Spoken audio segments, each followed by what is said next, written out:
Hey, what's up, everybody? I am the Dharma guy. He is the Dope Doctor, and together we are Dope and Dharma, and this is the Dharma Time Hour.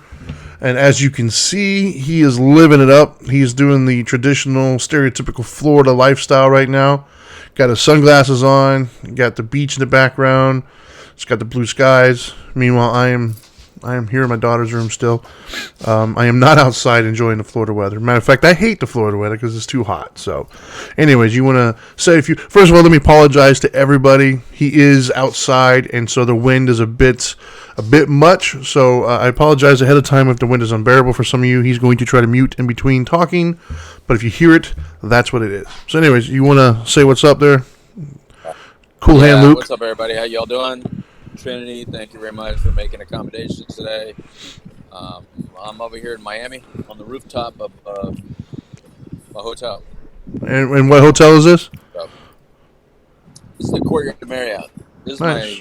My home hotel when I come out here. Nice. I love it. Right on. I do miss Miami at times. I do miss Miami. I love me some Miami. I'm not gonna lie. I need to go back down there. There's a lot to miss, man. Yeah, it's been expensive as hell, though. Yes, it's very expensive. It's been probably 10 years since I've been down there, but I need to make my way back down there one of these days. Anyways, let's go ahead and jump in the show because you obviously have you're living your best life down there, and I've got work I got to get done. So let's go ahead and start the show. First and foremost, thank you everybody for tuning in, and we do have a golf tournament coming up on Monday.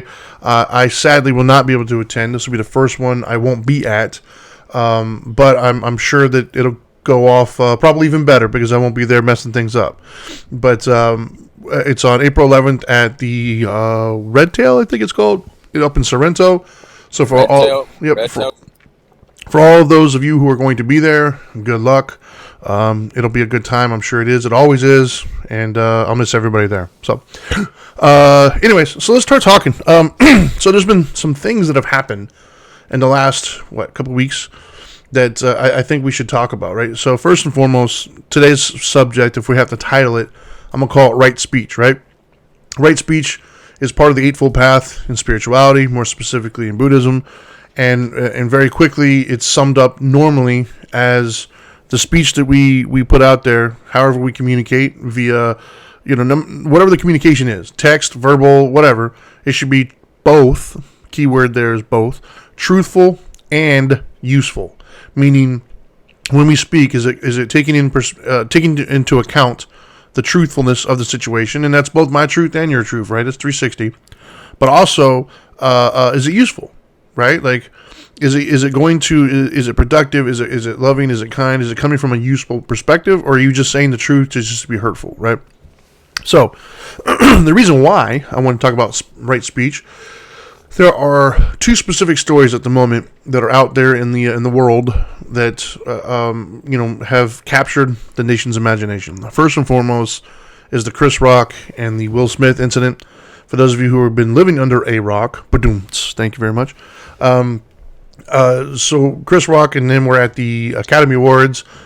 Chris Rock got up to do a presentation, and in the middle of it, he was doing his little jokes, which is what he does as a comedian.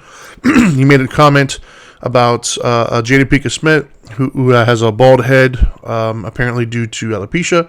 He just made a comment about how he's looking forward to G.I. Jane 2, and that was it.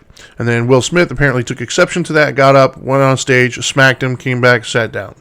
And then after that, it was just this massive national debate as to if Chris Rock was wrong, if Will Smith was wrong, which have happened, or whatever. The second one, I want to say just happened yesterday. I became aware of it yesterday. I don't know when it actually took place, but Elon Musk, our national treasure, if you will, like I don't even know if he's national. I think he's not even from here, but he is the billionaire who makes waves. He's responsible, obviously, for Tesla and numerous other technological advances. Most recently, he went up to space, he does SpaceX. Anyways, it came out yesterday that there's been a long-standing feud on Twitter with Elon. He's always put tweets out there to ruffle some feathers. He's made some comments, taken some polls. Well, apparently, as of yesterday, he is now the largest stakeholder in Twitter. He owns roughly 9%, which doesn't sound like a lot, but it is. He's got enough now to where he can actually start dictating certain things that Twitter does and doesn't do. That's how much he owns of it. And the reason why that's a big deal is because there's been this massive dialogue, if you will, right now, where there's a large portion of the country who feels as if Twitter is not allowing freedom of speech. I think the most notable person that they got rid of, obviously, was our ex-president, Donald Trump. But they kind of, the idea is that if you have a more conservative slant to your perspective, they start to limit your ability to put things out. And if you're more liberal, they let it go. I don't know the data behind that. I don't know how true it is. I know anecdotally speaking, most of the people that I know that have a conservative mindset have been, to some extent or another, silent or censored a little bit. Once again, that's anecdotal. I haven't really looked at the data on that. Either way, Elon Musk has come out before and not like that. He's obviously responsible for saying some things that have ruffled feathers in the past.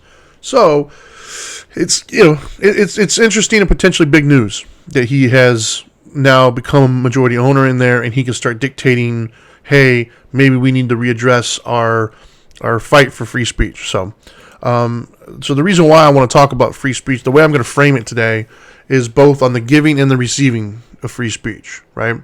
So from the Elon Musk perspective, I'm going to be talking about giving the free speech. In other words, what's allowed, what isn't allowed, things of that nature. And then for the Chris Rock and the Will Smith situation, I think the conversation really revolves around on receiving said speech, if you will. So, you have any immediate thoughts before we get rolling into this, Dope Doctor, and your wonderful best life here? Just to be clear, I am working out here. Oh yeah, absolutely. I can tell. Work look good. That's yeah, all. sure. But yeah, no, I like where you're going with it. No, I'll chime in a second. Let's roll with it. Right on. And once again, everybody, he is not only living his best life right now, but he's muting it because the wind is atrocious out there where he's at. So, so for me, I think my stance on the Will Smith, if you guys tune into the Couch Live when we do it on Monday nights here locally, gave a lot of my opinion on that one, so I won't go into all of the details, but I will say that I feel that Chris Rock was kind of doing his job as a comedian and making jokes. It's understood that you're going to sit there, especially in the front row. You're going to potentially hear some things that you're not exactly excited about. That's part of the deal. It's part of the contract that you sign. If you're not interested, then either don't go or sit further back. Or one could argue, don't be in the limelight. Where I think the mess up was, where I've never understood, and when people are trying to come to the defense of Will Smith, is I don't think it's ever okay to put your hands on somebody because you didn't like what they said. If it was a joke or whatever it is, you can be upset about it, you can not like it, but I don't think you have the right to then physically put your hands on another person. I mean, I teach my children that. There's laws in place to dictate that, and so I think we have to respect that. It has to be consistent. Having said that, this is where right speech comes into play, right? So we're going to talk about the receiving of right speech.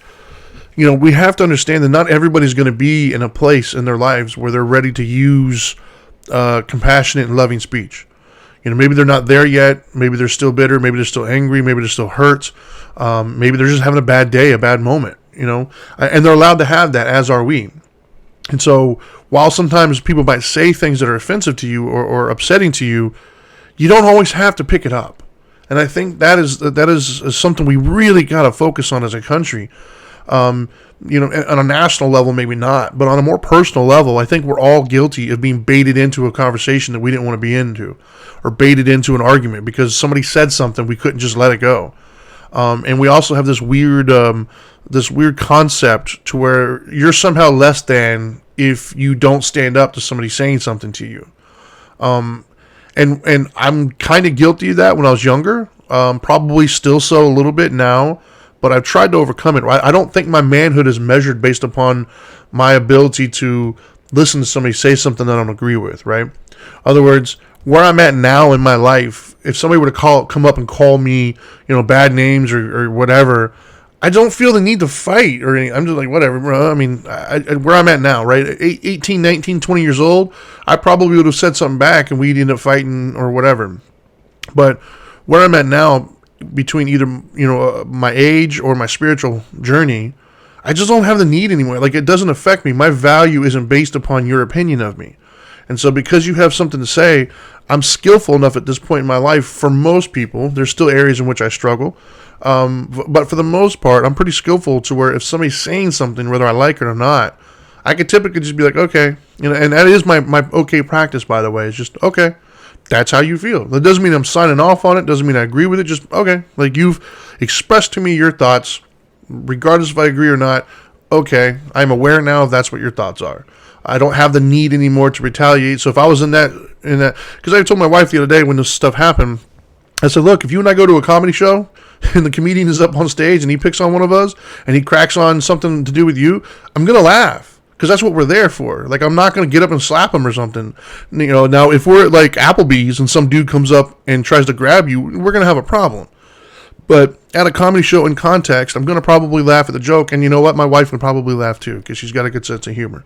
So to me, I think the takeaway from that I'm trying to raise my kids with and that I've trying to live my own life and I recommend everybody else to is when it comes to speech, we should practice right speech, but that's not just, when we give it. That's when we take it as well. So when somebody says something to you, you don't have to rise to every challenge. You don't have to meet every single thing that you don't like verbally with an attack. Sometimes you can just simply say, okay.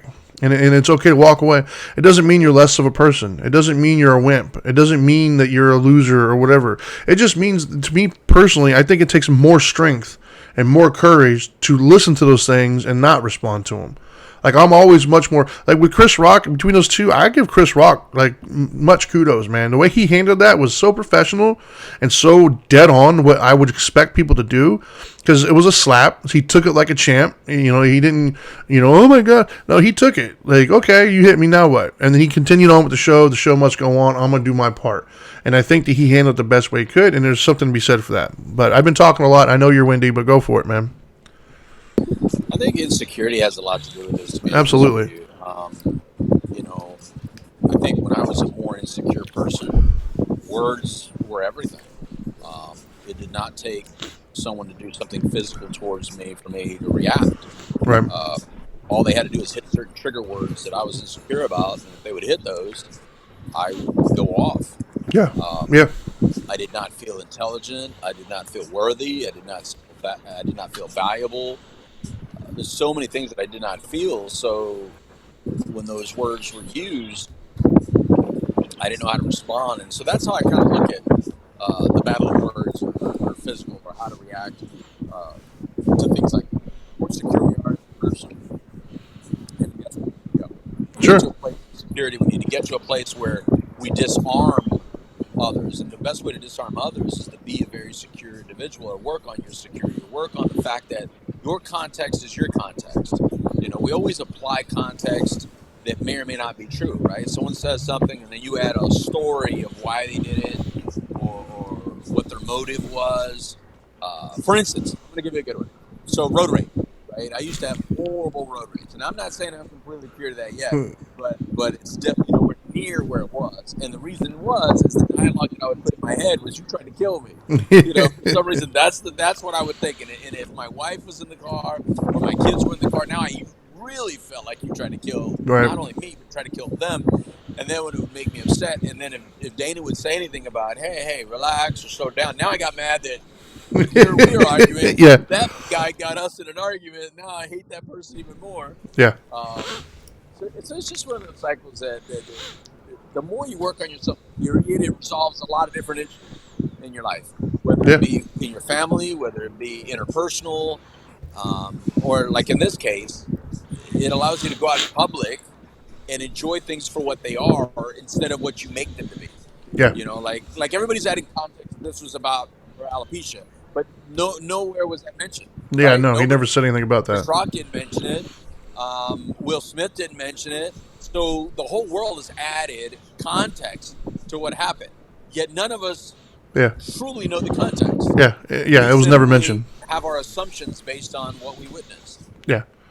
Well, and I think you touched on something else there too before we move on to the giving of the right speech. You touched on something else that I think bears a little bit of investigation, I guess.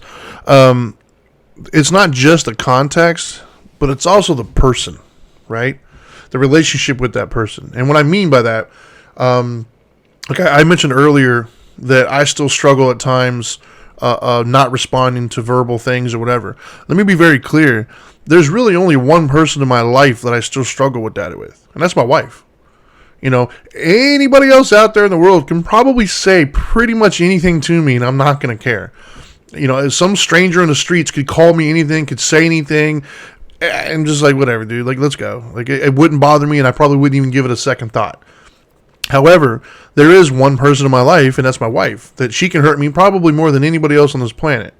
And in that realm, yeah, I'm still unskillful sometimes. There's sometimes where she'll say something, maybe we're in a heated argument or whatever, or maybe we're not. Maybe I just misinterpreted what she said, but I am still insecure in those situations, right? Because that's the person who I want to love me, and I love them back, and it's very important to that. And we haven't reached that point yet where we've been together forever, and that's just not an issue. Maybe we will one day. Maybe we never will. I don't know. She's always going to have the ability to cut through my defenses, if you will, whether intentional or not. And I don't think I'm alone in that. I think that we all have certain individuals that were like, yeah, I could take whatever. I'm really good at that. But if this person does it, and I think that's an us thing, right? Like, we're going to have to work on that. As we're always saying on this show, you make your button smaller. Well, we have different size buttons for different people in our lives. My button is like, you can barely see my button when it comes to strangers. Like, I don't really care at all. There's very few things they could do that's going to rile me up. However, that button gets bigger when you start dealing with certain family members or certain people in my life. That button starts to get a little bit bigger because I'm a little bit more emotionally connected to those people. And that's not a bad thing, but that's a me thing. Like, that's something that I have to be aware that I might very well misinterpret things, or I might take things to a level it doesn't need to get, or they might have more of an impact than which they were intended. So maybe something is said to me that wasn't intended, and I could very easily match that. And so I think that's an us thing. I think that while there is a certain amount of responsibility in what comes out of your mouth, there's also a certain amount of responsibility in how you internalize things and how you interpret it. And we're going to get to the talking in a minute, but I just want to make sure we put that out there, because whoever's listening to this might be thinking to themselves, I'm pretty good at that. But if you stop, you might think deeper and realize that you are pretty good at that for most people. But there's probably one or two people in your life that you're not that good at it. Like, there's been many times in my lifetime with my wife that things have been said that I absolutely decided to go ahead and join in. And I thought about afterwards, like, oh man, why did I do that? Like, I got baited into something, whether it was on purpose or not. I got brought into something, right? And so I think that it's a skill that we have to continue to develop. And you won't develop that skill if you don't first set the intention of, hey, I want to get better at this. You got to first set the intention of, hey, I want to get better at my interpretation and my responses to things. I want to get better at not internalizing it. I want to get better at not adding narrative to it. I want to get better at not being reactive to these types of things. And if you set your intention to that, then you'll notice that when those things start to occur, it'll get easier and easier and easier till eventually you'll get to the point where it's just an instinctive kind of a thing. So, moving on to the other side of things, right? The right speech as far as what we say. So, I am a firm believer to an extent of sticks and stones, right? Sticks and stones may break our bones, but words will never hurt us. We've all heard it, or anyway, anybody over 30, I guess, has probably heard that at some point. And to a larger extent, I think that's true. However, we have to realize, as I said earlier, there's certain individuals that have the ability to kind of cut through my defenses. You might be that person for somebody else. You might be that person that has the ability to cut through their defenses, or you might be that person that has a lot more weight than you're aware of when you talk to somebody.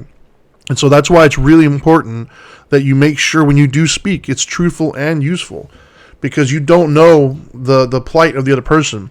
And typically when you're saying something aggressive or mean or nasty or whatever it might be, you got to check your intentions. Like, what was your intention when you said that?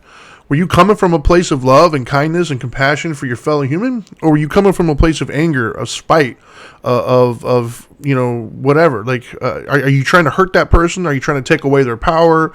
Are you trying to make yourself feel better? Like, what was your intent? And I think you'll notice that when it's not truthful and useful, you'll notice if you look deep down inside, your intent was coming from a negative place. And once again, that's a you thing. Because you don't know the kind of level of influence you have on that person. You don't know how they've given you, the ability to hurt them or not. And so it is a certain amount of responsibility, right? We're not responsible for how other people feel in a way, but in another way we kind of are, right? So if we know they're a hot button, and if that person is not skillful enough, right? Like at the end of the day, like I'll use my wife as an example. My wife has the ability to say things to hurt me because she's my wife. We're together, and her opinion matters to me. Now, if I reached enlightenment, if I reached that point of attainment in my life that I want to, then there's nothing that she could say to me that would ever bother me, because I would always know where it's coming from. I would know that she's coming from a place of pain or whatever it is, and I would immediately look at the root of that and try to be there to help her and respond out of love and compassion. I got bad news for you, though. Me and most people watching this, we're not at that level of attainment. We haven't reached that level of skillfulness yet in our lives where we're impervious to those types of things. So until we do, we have to be mindful of how we speak to other people and realize that it might not be taken the way we want it to. Hopefully I'm going to you now, Dope Doctor, in between gusts of wind. So what are your thoughts? Uh-oh, did I lose him? Yeah. Oh, there we go. Yeah. I think, unfortunately, we do know that we have certain instances in certain people's lives. Just we have allowed them to have a position in our lives, a certain weight and value in our life. They've granted us a certain value in their life. And unfortunately, when I'm not doing well, I utilize that just to be able to bother them when I want to, because we're not allowed to get physical, right? So as we get older, well, I guess if you're Will Smith, you are. Words a lot more, or position. What was that? So I guess if you're Will Smith, you're allowed to get physical. What was that? No worries. Go ahead. Yeah, that's right. But I've done it. Like I've done it with my brother. I've done it with Dana. I've done it with the kids, where I know that where I'm going with what I'm saying or how I'm saying it, it's bothering them a hell of a lot more than anything else I can do. Unfortunately, it's hard to get out of it when you're doing it, right? Yes. When it's working, it's really hard to pull back from that. So I think that's just a growth thing that we should all work on. But by recognizing it, hopefully as time moves on, we just continue to get. Oh, I think we lost you. You muted yourself.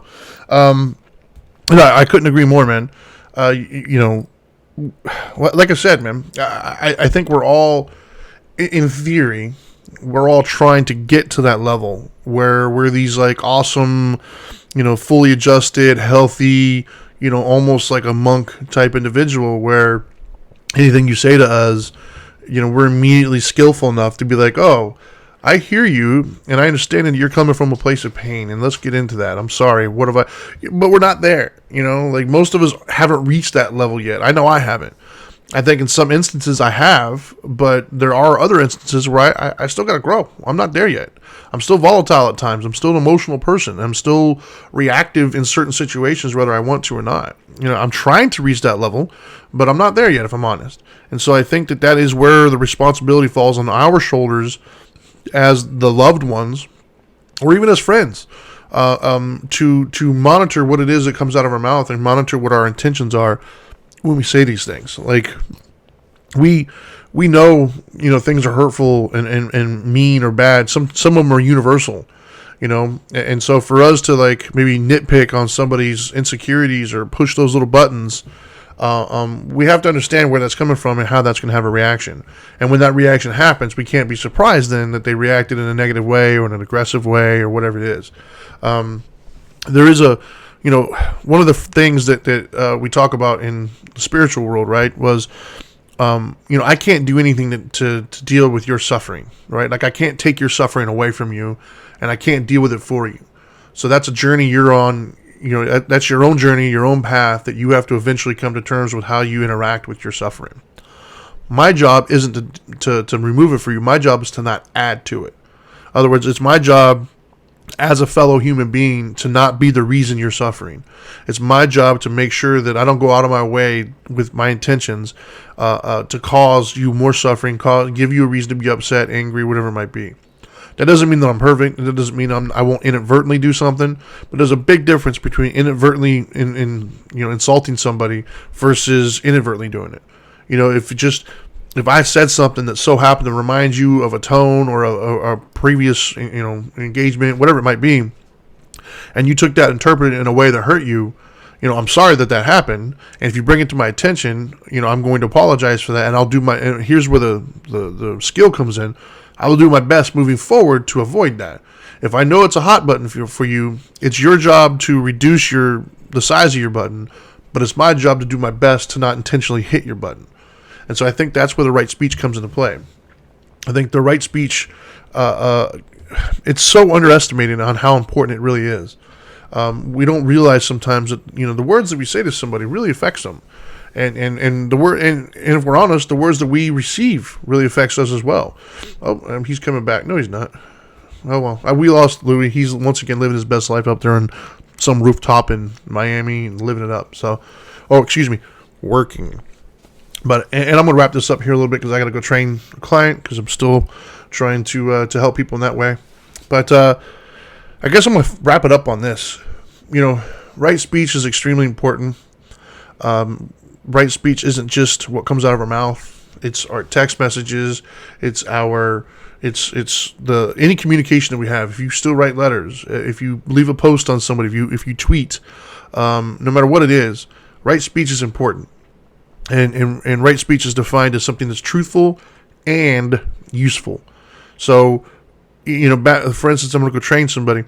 If I'm doing a burpee with somebody, and let's say that it's the worst burpee I've ever seen in my entire planet, or we're doing weight training and I have the worst form I've ever seen ever, it might be truthful from my perspective, but is it useful for me to tell that person that?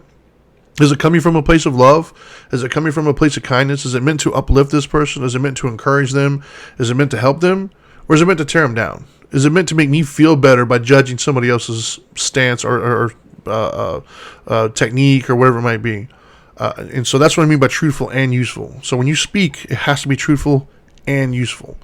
And I think that if you keep that in mind when you're interacting with people throughout the world, I think you'll notice that you get a lot better responses from people, and you'll be viewed a lot differently, and you'll reduce the overall stress and drama in your life. So moral of the story today, guys, is truthful and useful. I think that's all I got. It's going to shorten with today. He's in Miami doing his thing, but we didn't want to go a whole week without talking to everybody. So that's all we got. So now that you know better, do better. Peace.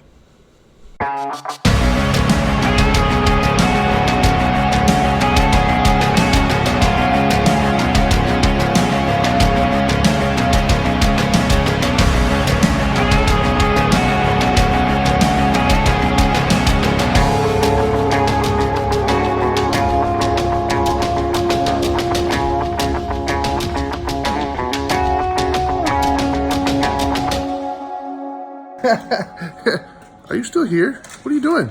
I told you, go do better.